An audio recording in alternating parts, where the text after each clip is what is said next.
กคอหม่อมซ้อนหม่อมพระนางได้บ่เจ้าโสภาปันองค์ยิ้มแต่งพอพระไทยได้ลำแยงจังนั้นมาผ่านพอ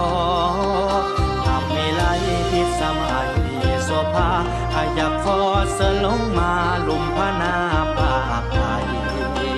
ไอที่เป็นผู้มีบุญ